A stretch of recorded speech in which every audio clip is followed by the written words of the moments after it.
오늘 말씀의 제목은 바른 교리를 위한 변증 이렇게 정해 보았습니다. 어, 기독교 교리, 기독교 교리 역사에서 끊임없이 그 바른 교리를 세우고자 하는 노력이 있었습니다.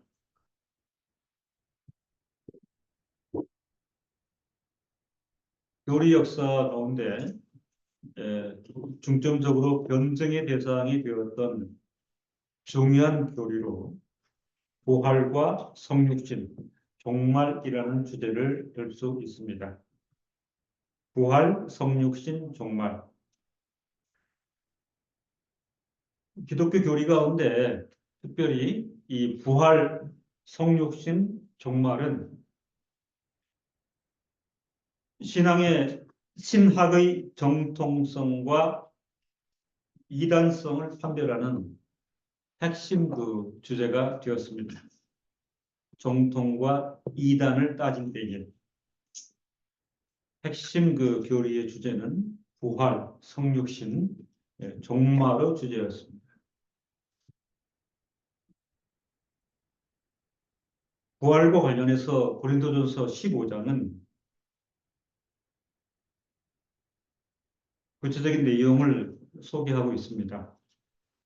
고린도전서 15장 1절로 11절에 보면 그리스도의 부활, 12절에서 34절까지는 죽은 사람의 부활, 35절에서 58절까지는 몸의 부활, 그리고 이에 대한 소망과 권고로 이루어져 있습니다. 부활의 성경 고린도전서 15장. 사도는 고린도서에서 그리스도의 부활과 관련하여 이 그리스도의 부활은 이미 사도에 의하여서 전하여졌고 사도가 받은 것을 성도들이 또한 받은 복음이요 다시 전하는 복음이라 이렇게 그리스도의 부활을 소개하고 있습니다.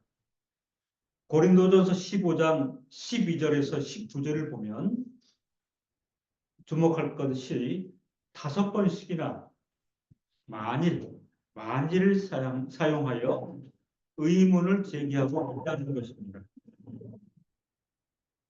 만일을 사용하여 의문을 제기하는 문장 방식은 변증의 방식을 위한 것이라 말씀을 드릴 수가 있습니다. 변증 전개를 위한 전제로서 만일을 사용하고 있습니다. 13절에 보면 만일 죽은 자의 부활이 없으면 14절에는 만일 그리스도께서 다시 살지 못하셨으면 15절에는 만일 죽은 자가 다시 사는 것이 없으면 16절에는 만일 죽은 자가 다시 사는 것이 없으면 19절에는 만일 예수 안에서 우리의 바라는 것이 다만 금생뿐이면 이렇게 5번씩 언급하면서 변증의 방식을 전개해 나가고 있습니다. 이렇게 해서 사도는 기독교 진리의 요체를 드러내고자 했는데 변증의 방식을 사용하는 가운데 명확하게 답을 하고 있습니다. 13절에 보면 만일 죽은 자의 부활이 없으면 답은 그리스도도 다시 살지 못하셨다. 이 명제는 대단히 중요한 부활에 대한 변증 방식의 소개입니다. 만일 죽은 자의 부활이 없으면 그리스도도 다시 살지 못하셨다. 그러니까 밀접한 전제와 규결인 것이죠. 만일 죽은 자의 부활이 없으면 그리스도도 다시 살지 못하였다. 웨스민스터 신앙고백서 그 연구에 보면 그 어떤 명제의 제기가 있어요. 명제가 제기되고 거기에 대해서 답이 되어지는 부분이 있습니다. 그 특정 용어로 사용하고 있는데 명제 제기. 그러니까 만일 죽은 자의 부활이 없으면 이런 방식을 우리가 잘 알고 있는 오더. 보통 우리가 뭐 요즘은 어떻게 쓰입니까? 교훈은 이렇게 쓰죠. 예. 그런데 웨스트민스터 그 디바인들은 어떤 중요한 명제 제기를 오더 이렇게 얘기했습니다. 없으면 그리스도도 다시 살지 못하였다. 이 답을 솔루션. 요즘도 비슷하게 되죠. 솔루션. 오더 솔루션. 이렇게 그 명제를 변증의 방식으로 전제하고 그리고 답을 하는 방식이 고린도전서 15장에 부활을 증거할 때에 중점적으로 표출하고 있습니다. 14절에 보면 만일 그리스도께서 다시 살지 못하였으면 이 논리의 연결고리가 계속 이어지고 있어요. 13절은 그렇다면 그리스도도 다시 살지 못하였습니다. 14절은 이제 그 연결고리로 꼬리를 무는 거죠. 만일 그리스도께서 다시 살지 못하셨으면 우리의 전파하는 복음 헛것이요. 그리고 믿음도 헛것이라. 대단히 중요한 기독교 교리 요체를 이렇게 표명하고 있습니다. 부활은 그 기독교 그 교리 가운데 아주 중요한 그 핵심이자 그 필연적인 그 말씀의 전제가 되는 것입니다. 15절에 만일 죽은 자가 다시 사는 것이 없으면 하나님이 그리스도를 다시 살리시지 아니하셨습니다. 16절에는 만일 죽은 자가 다시 사는 것이 없으면 그리스도도 다시 사신 것이 없었을 것이라. 19절에 만일 예수 그리스도 안에서 우리 바라는 것이 다만 금생 이생뿐이면 모든 사람 가운데 우리가 더욱 불쌍한 자이다. 부활의 그 문제는 이렇게 보면 사실은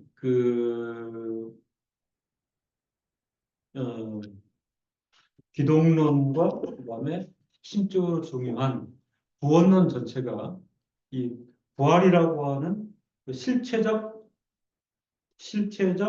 진리에 대한 이해와 고백이 없으면 어, 예수 그리스도와 관련된 신론 그리고 기독론, 구원론이 전혀 근거가 없어지는 다 무너지는 그런 그 형국이 되는 것입니다. 바른 교리를 세우고자 할 때에 이 부활의 문제는 그만큼 중요한 것입니다. 그리스도께서 성육신 하시고 공생애를 사시고 죽으셨을 때 그의 육체의 죽음이라고 하는 것은 부활이라는 변화를 위한 과정으로 이해할 수 있고 이 논지가 중요합니다.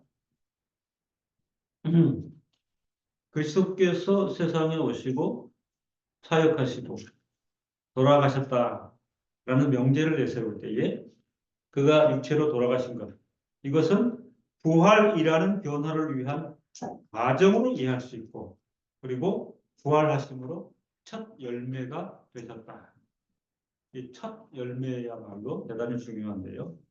잠자는 자들의 첫 열매가 되셨다고 언급하시므로 이 첫 열매는 택함받은 백성과 연결되어지는데 그리스도와 마찬가지로 성도들 또한 육신으로는 죽고 부활하게 되는 것인데 그것의 첫 열매가 되어주신 것이죠. 그리스도가. 이 경우에 죽음은 변화를 위한 과정이 되고 성도의 죽음은 변화를 위한 과정이라 하는 이런 명제예요. 그리고 씨앗인 성도 육체는 부활로 열매 맺게 된다. 성도의 육체가 죽어서 썩어진다라고 했을 때 그것을 씨앗으로 규명하는 것입니다. 그죠? 이 씨앗인 성도 육체는 결국 부활로 열매 맺게 되는 것이라. 성도의 죽음에 있어서 우리는 성도의 삶과 그리고 성도의 죽어짐 그리고 성도의 그 죽은 육신에 대해서 이런 이해를 할 필요가 있습니다. 그런데 다수의 이단은 그리스도의 부활하심을 거부하죠.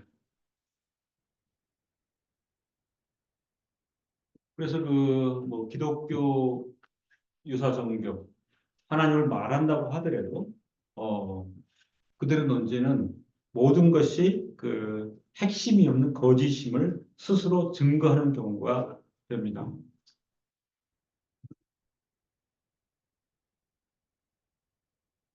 부활과 관련된 핵심적 요지를 말씀을 드렸는데요. 도도 말고 돌도 말고 고린도전서 15장이 증거하는 부활의 내용들을 우리가 유산으로 받는 것이 중요합니다. 카톨릭에서 시작된 부활에 대한 어떤 새로운 이해들이 지금은 개신교에도 접점을 해서요. 벌써 지금 보통 교회들이 부활절 준비에 들어가는데 전혀 다른 방향인 것을 아시죠? 그죠? 전혀 근거 없는 엉뚱한 어리석은 어떤 물량주의나 물질주의라든가 아니면은 어떤 지상적 어떤 의미를 거기에 부여하는 카톨릭이 시작했는데 지금은 전염이 돼가지고 모든 개신교회가 잘못된 길을 따라가고 있습니다. 부활과 관련하여 이 고린도 15장은 필요 충분적 내용을 성도들에게 알려주고 있습니다. 또 한 가지 정통성과 이단성을 판별하고자 할 때 중요한 교리는 성육신의 교리인 것입니다. 음,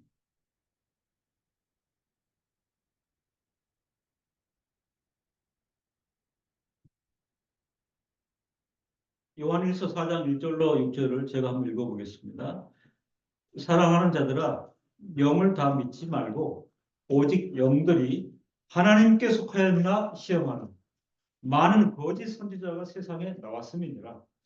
하나님의 영은 무엇이냐 이것으로 알지니 곧 예수 그리스도께서 육체로 오신 것을 시인하는 영마다 하나님께 속한 것이요.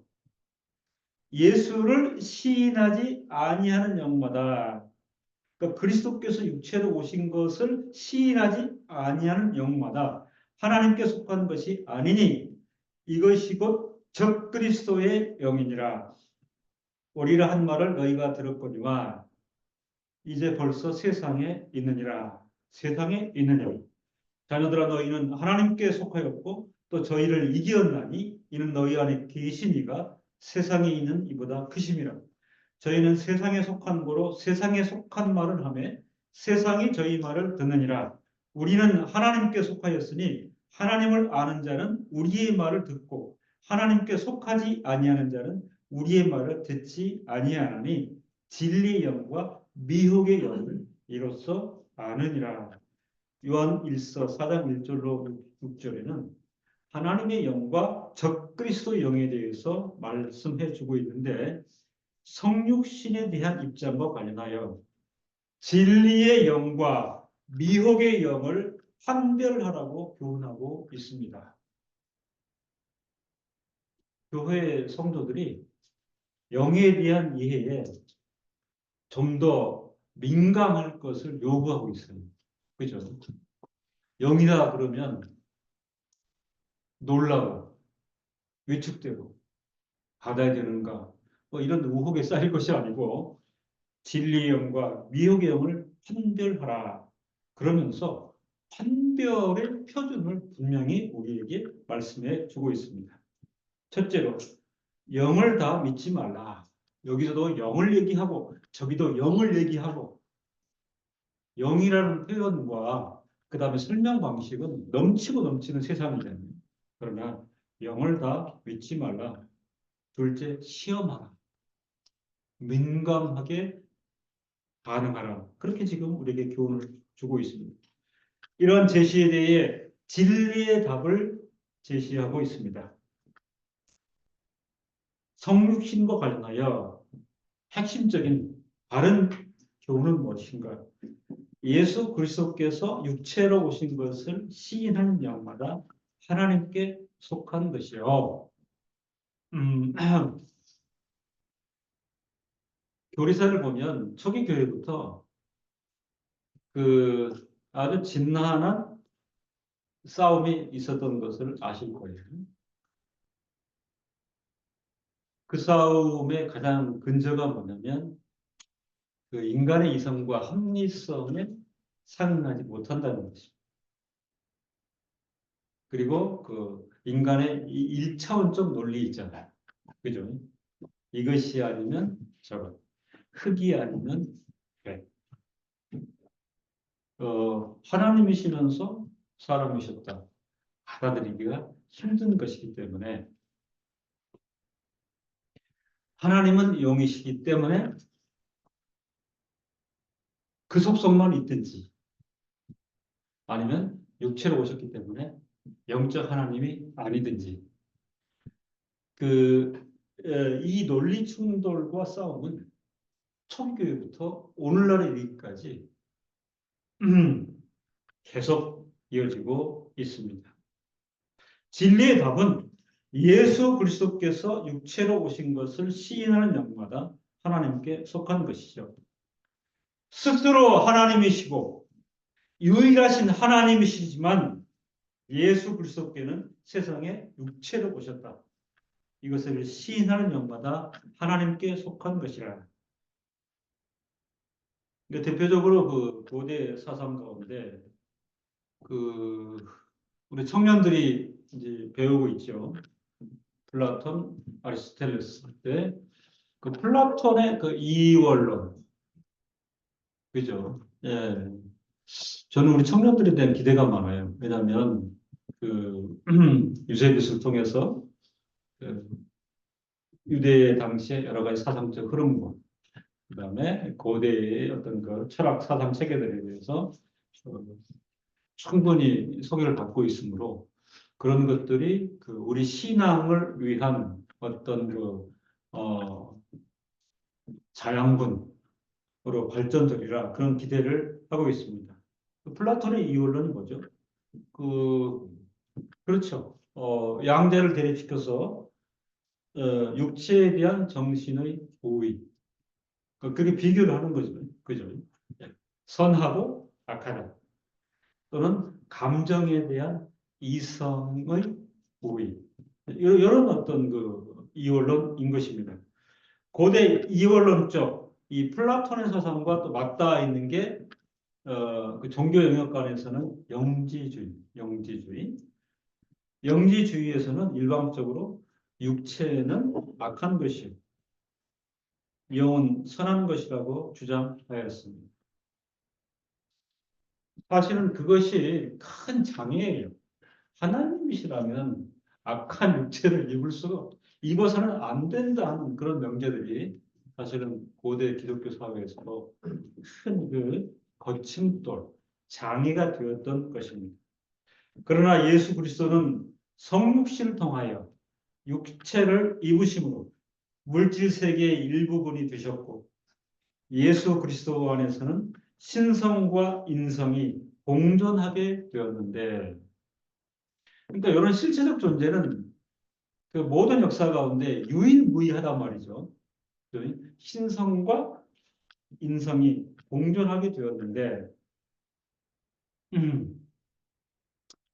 영지주의는 특별히 주창하는 주 핵심 그 입장이 가현설. 예, 그 가짜가 뭐죠?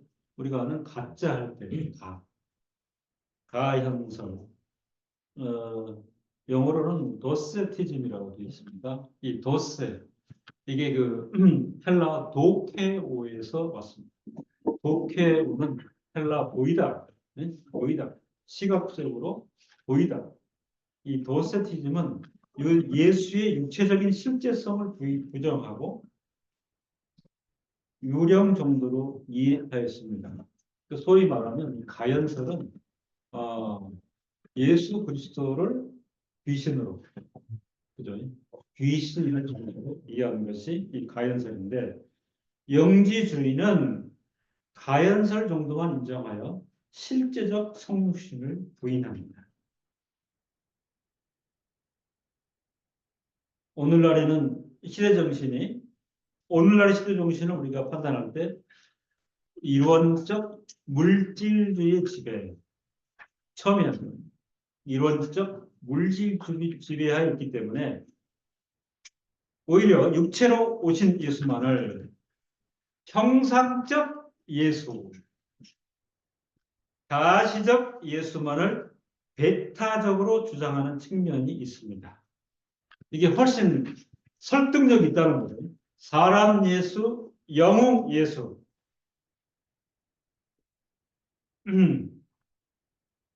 그러다 보니까 그 교회 단체라든가 기독교 출판업계도 이 유혹을 저버릴 수가 없고 그래서 가시적이고 감각적인 그래 이제 그 예를 들면 그리스도의 공생애의 역사를 자꾸 이제 어디로 끌어가려고 하면 웹툰 이게 특별히 뭐 청소년들한테는 굉장히 설득력이 있거든요. 그죠? 막 3D 웹툰 또는 이제 지금 이제 하는 게 게임으로 게임으로 아주 그 총명한 그 교회 안의 청년들이 뭐 게임을 엄청나게 하니까 그 그리스도의 표상을 요 판에 깔아가지고 그 공생의 여러 스토리들을 게임으로 만들면 아직은 이제 그 보수 교회가 반대가 심한데 이런 거야말로 이론적 물질주의의 가시적 감각적 특색을 나타낸 그런 측면이 있는 것입니다. 결론적으로 예수께서 육체로 오신 것, 실체적 성육신 강조의 말씀 드려보는데요. 오신 것을 시인하지 않는 영은 적그리스도의 영으로 세상은 이 영의 말을 듣고 우리가 전한 말을 듣지 않는다고 성경은 언급합니다.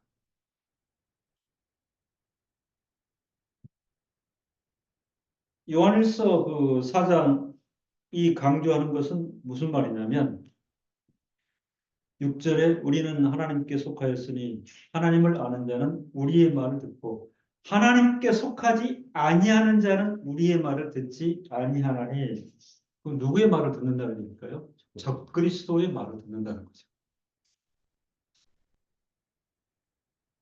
이게 지금 하나 쟁점이 되는 것입니다. 근데 이 적그리스도의 영은 예수께서 육체로 오신 것을 시인하지 않아요. 그러니까 믿음이 연약해지는 세상은 점점 예수께서 육체로 오신 것을 시인하지 않는 쪽으로 동의하고 그 이해가 많아지는 것입니다. 세상은 이 영의 말을 듣고 우리가 전하는 말을 듣지 않는다. 성경은 언급합니다. 그러니까 성경이 예언하듯이 세상의 이 영의 말을 듣는 쪽으로 확산되어 가고 우리가 전하는 말, 예수께서 육체로 오신 것에 대해서는 점점 듣지 않는 경향성이 강해진다. 이런 뜻입니다. 이것은 이제 위로고 격려고 권면이에요. 그러니까 세상이 그렇더라도 이미 세상에 대해서 속성에 대해서 말하고 있으니 성도들이요. 담하지 마십시오. 이런 뜻입니다. 그러니까 믿음이 없는 세상은 제 판단은 거기다 하나 추가하자면 예수께서 육체로 오셨든지 안 오셨든지 관심도 없어요. 이건 분명하죠. 그죠? 분명해요. 근데 이제 그 안에 성경이 우리에게 암시해둔 건 뭐냐면 예수께서 육체로 오신 것을 시인하지 않는 쪽으로 두 개를 고르라면 세상은 그쪽을 택한다 하는 것입니다.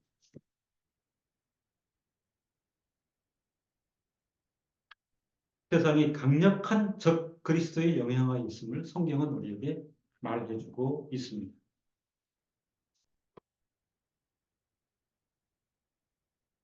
영적 실태를 지금 요한일서가 얘기를 해주고 있잖아요. 그렇죠? 그러니까 그 보편적 어떤 인성과 보편적 인격과 보편적 상식과 합리성에서의 의견 교환이나 교제가 있을 수 있어요. 그죠? 그죠? 많이 배운 사람, 좋은 사람, 이웃을 위하는 사람. 그 이해가 한 창구에 있는 것은 분명해요. 그런데 적어도 영적인 차원에서 늘 그것을 결정하고 그것이 맞다라고 할 때 저 사람이 왜 저럴까 하는 우려가 있기도 하지만 또 한편으로 적그리스도의 강력한 영향이 있다고 하는 영적 사실도 우리가 인정을 해야 된다는 거죠. 그렇잖아요. 예. 그러니까 이런 이해는 우리가 사람을 이해할 때 굉장히 중요하다. 아주 그 이해 포용이 이렇게 높고요. 다른 사람들을 이해하는데 어떤 그 종교나 신앙, 성경 관련해서는 유난히 발끈하는 분들이 있는데 마찬가지예요. 그렇죠. 예. 그 영향이 그분을 그런 식으로 이끌어가는 거예요. 아주 멀쩡한데 그 관용도 있고 이해도 있는데 예수 얘기가 나온다든가 부활 얘기가 나온다든가 성육신 얘기가 나오면 유난히 발끈하는 사람들이 분명히 있습니다. 저도 많이 체험했어요. 그럴 때 적그리스도의 강한 영향을 표현할 수는 없대요. 우리는 인지할 필요가 있다. 그런 생각입니다. 하나님의 자녀들은 하나님께 속하였고 적그리스도 영에 속한 짓을 극복한 신분이요. 하나님께서는 세상에 속한 영과는 비교할 수 없이 크신 존재이심을 분명히 인식하여야 하는 것입니다. 그 다음에 이제 그 정통성과 이단성을 판별할 때 중요한 한 가지 그 교리적 주제는 종말론입니다.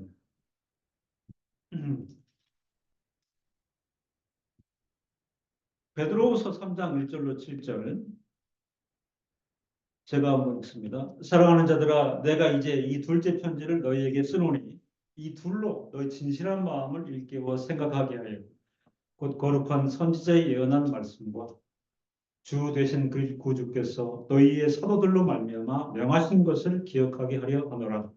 먼저 이것을 알지니 말세에 기롱하는 자들이 와서 자기의 정욕을 쫓아 행하며 기롱하여 가로되 주의 강림하신다는 약속이 어디 있느냐. 이게 적그리스도가 지배하는 세대의 주장입니다. 주의 강림하신다는 약속이 어디 있느냐. 종말을 원천적으로 부인하는 거예요. 조상들이 참으로부터 만물이 처음 창조할 때같이 그냥 있다 하니 이게 무슨 말일까요? 지상은 영원하다.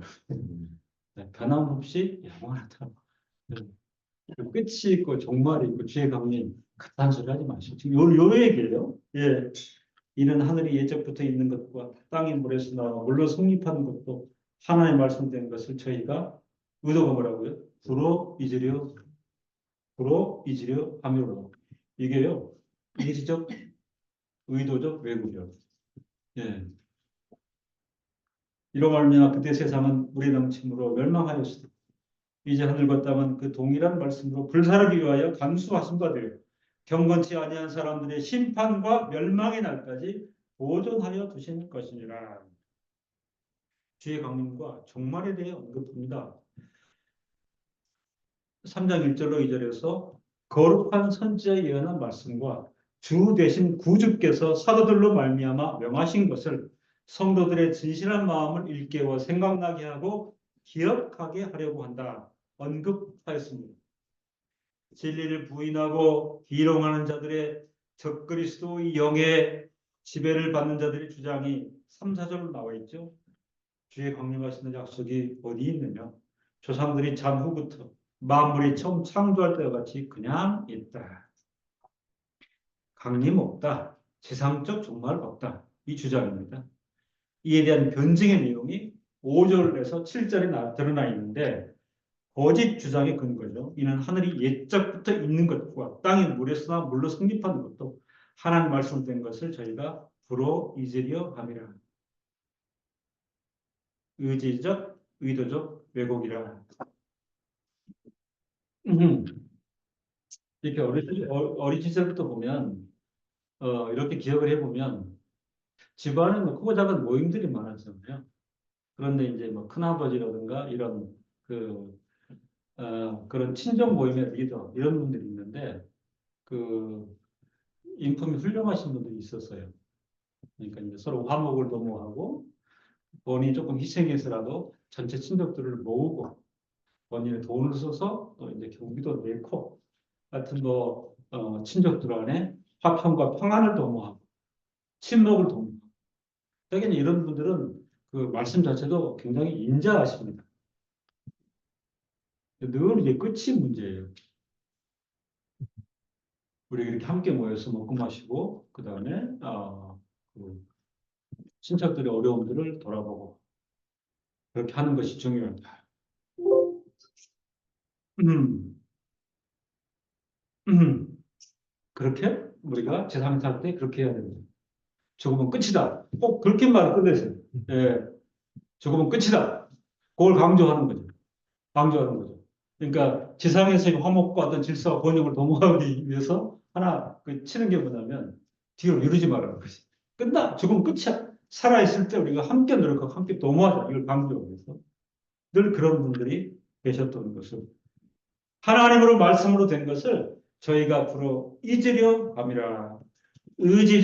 의도적으로 왜곡하는 현상이 현저할 것이다. 여기에 대해서 이제 6절, 7절에 증거하고 진리, 예언을 하는데 이로 말미암아 그때 세상은 물에 넘치므로 멸망하였습니다. 노아의 심판이 분명히 있다. 노아의 심판을 기억해 보라. 이제 하늘과 땅은 그 동일한 말씀으로 불사르기 위하여 종말과 심판, 끝의 날이 있는데 동일한 말씀으로 불사르기 위하여 간수하고 보존하여 두신다. 이것은 지식과 경계를 위한 것인데 경건한 성도들에 대한 포상과 구원, 세상이 다 반대할지라도 이 말씀을 따르고 이 말씀을 확신을 갖는 성도들에 대해서 포상과 구원이 있는데 경건치 아니한 사람들의 심판과 멸망의 날을 목도할 것이라. 성도 여러분, 똑똑히 그 날에 대하여 그 표상에 대하여 분명히 목도할 것입니다. 8절 이하에서는 성도들의 약속과 소망을 이끄는 교훈이 있습니다. 주의 날은 반드시 임한다. 이 약속을 믿는 성도들로서는 하나님의 날이 임하기를 바라고 간절히 사모하라. 바라고 간절히 사모하라. 성도 여러분, 이 종말과 관련된 지식은요, 그런 게 있는 것 같다. 예, 정도의 어떤 미지근한 인식으로 끝이지 않고 간절히 바라고 사모하라. 이렇게 표명하고 있습니다. 권면하고 있습니다. 그날에는 하늘이 큰 소리로 떠나가고 체질이 뜨거운 불에 풀어지고 땅과 그 중에 있는 모든 일이 드러날 것임을 성경은 분명히 말하고 있습니다. 이런 측면에서요, 세상 사람들과 성도들은 건널 수 없는 확연한 다른 질서 가운데 속해 있는 것입니다. 세상 사람들은 가시적이고 단지 물질적인 지상 세계의 연장에만 관심이 있고 거기에만 관심하는 자들입니다. 그렇죠? 이대로 쭉 갈 것이다. 네, 이대로 쭉 갈 것이다. 성도들은 주의 강림과 종말을 고대하고 사모하는 신분인 것입니다. 이 분명한 신분의 차이를 인식하고 이 지식과 확신을 따라 살아가는 것이 성도의 신분인 것입니다. 부활, 성육신, 종말 및 주의 강림을 기독교 역사는 끊임없이 변증의 주제로 삼고 강조하고 있습니다. 기도하겠습니다.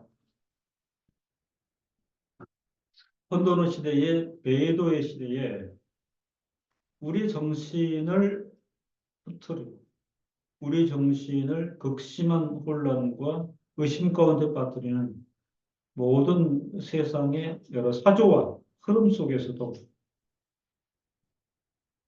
부활과 성육신, 종말에 대한 분명한 교리를 말씀을 통하여 제시하심으로써 세상에 살지만 하나님 백성으로서의 속성과 자태를 드러내도록 권면하시는 것을 감사합니다. 살기 험한 세상이지만 이 말씀의 지표를 따라 이 말씀에 대한 지식과 확신을 따라 세상에서 성도로 바로 처신하며 살아갈 수 있도록 축복하여 주옵소서. 예수님의 이름으로 기도드립니다. 아멘. 아멘.